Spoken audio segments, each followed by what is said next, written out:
করে নেব প্রেসার কুকারে গাঁটি আলু কচু সেদ্ধ। আজকের পদটি হচ্ছে গাঁটি কচুর ভর্তা, চিংড়ি মাছ আর কাঁঠালের বীজ দিয়ে। রেডি করে রেখেছি কয়েকটা চিংড়ি মাছ, কেটে ধুয়ে নুন হলুদ মাখিয়ে কেটে রেখেছি 5 থেকে 6টা কাঁঠালের বীজ। এই সিজনে কাঁঠালের বীজ পর্যাপ্ত পাওয়া যায়, চেষ্টা করে দেখবেন, খেতে বেশ ভালো লাগে। বাদামের থেকে কম নিউট্রিশিয়াস নয়, এরকমের সুপার ফুড। প্রচুর খোসাগুলো ছাড়িয়ে নিয়েছি। সেদ্ধ হওয়ার পর খোসা ছাড়ানো কাটি কচু দিলাম। চিংড়ি মাছগুলো একটু লাল করে ভেজে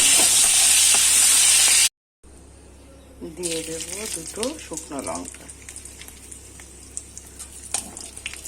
ও একটু কালো জিরে। দিয়ে দিলাম কুচনো রসুনগুলো লাল করে ভাজা হতে হতে দিয়ে দিয়েছি কাঁঠালের বীজ। কুচনো কাঁঠালের দানাগুলো ভেজে দেবো রসুনের সাথে। দিয়ে দিলাম কুচনো কাঁচা লঙ্কা, দিয়ে দিলাম কুচনো পেঁয়াজ,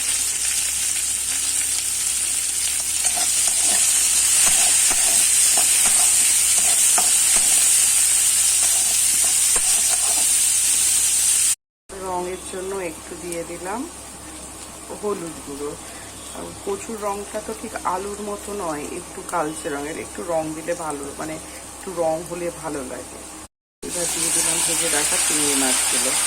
কচুগুলো একটু হাতে চটকে নিলাম, তাহলে মিক্স করতে সুবিধা হবে।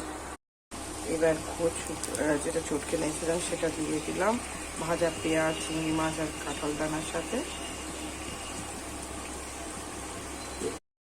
ওর সাথেই দিয়ে দিলাম টমেটো কুচি আর মেশানোর পালা।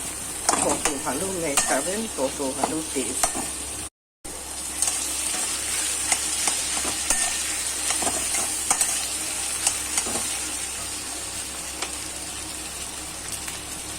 এবার দিয়ে দেবো স্বাদ মতো নুন।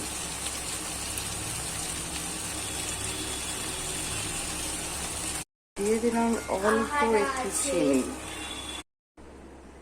আর এই হচ্ছে ফাইনাল পদ আমার কচুর ভর্তা। অবশ্যই অল্প একটু লেবু টিপে নেবেন, কারণ কচু যদি একটু মুখে লাগে লেবুর রস দিলে আর সেটা মুখে লাগবে না, গলা চুলকাবে না।